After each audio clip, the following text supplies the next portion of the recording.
Morning, Dr. R. Michael Fisher here. On the coronavirus and phenomena that's following it, and caregivers is what this talk is about. Very briefly, mostly right off the top, to invite caregivers of all kinds who are on the front lines and or secondary lines of this crisis that we're in globally.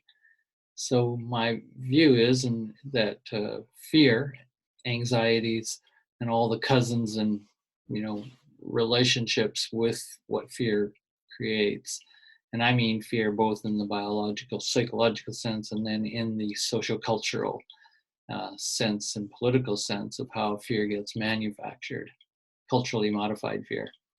So these two combinations of our natural fear, what we might call, and this constructed, irrational fear, often into panic, these are really important dynamics. And caregivers who are on the front line require right now a lot of support.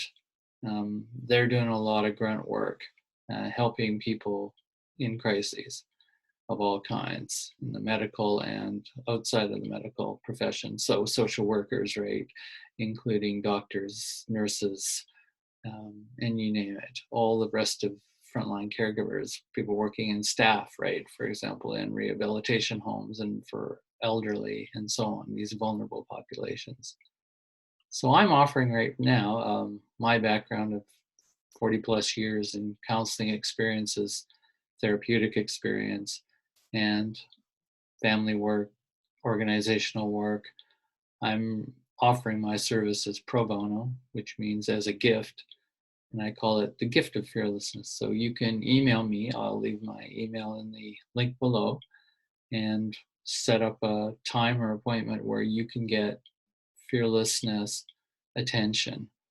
And that's because I practice a philosophy of fearlessness. I don't come to the study of fear from what you might call ordinary or normal or commonsensical ways of managing fear.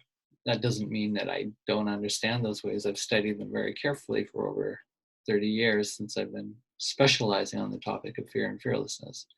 It's just that's not my ordinary way of helping people.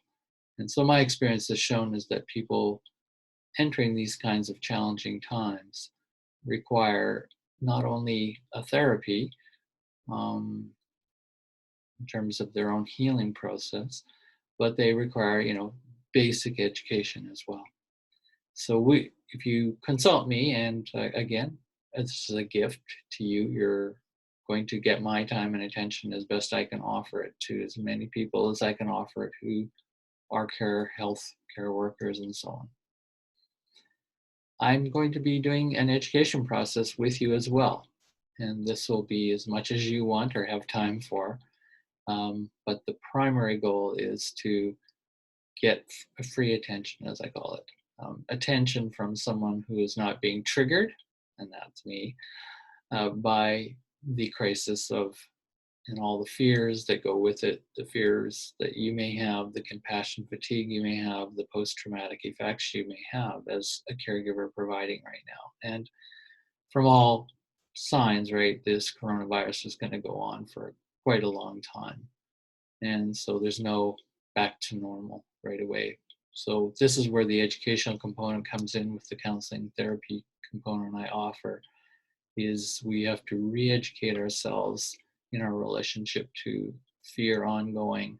And that's, from really easily identify fears to a much more broader existential and spiritual um, perspective on our relationship to vulnerability, to precarity, to dread, to death, to facing a future that's very, very different than we have been used to and that we've come to expect and been comfortable with to a certain degree.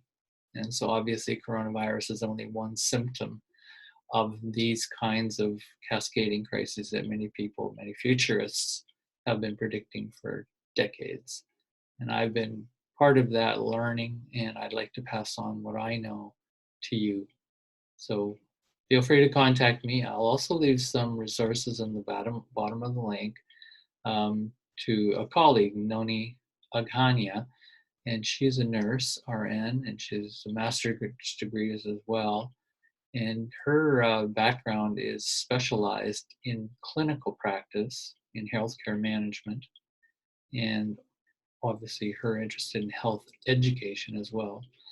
In terms of the way that caregivers of all kinds give attention to their clients, to their patients, and how to reduce anxiety and fear. She's a very practical, experienced, 30 years of experience. So I will link her work and her websites and her books. And, if you want to contact her just to get any other insights other than her work, feel free to do that too.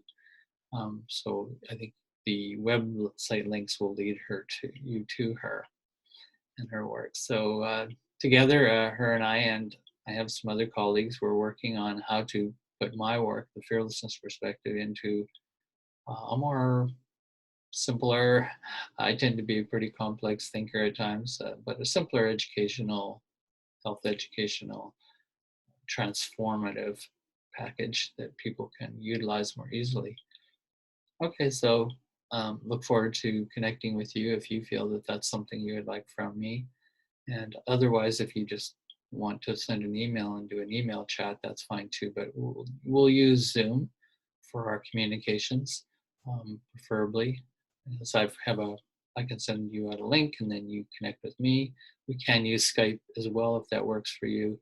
And as I say, the most simple is if you just want to sometimes share an email and get a response from me, a sensitive and caring response, with my experience and knowledge of fear and fearlessness and how to move along this path of fearlessness in our growth and development as caregivers. Okay.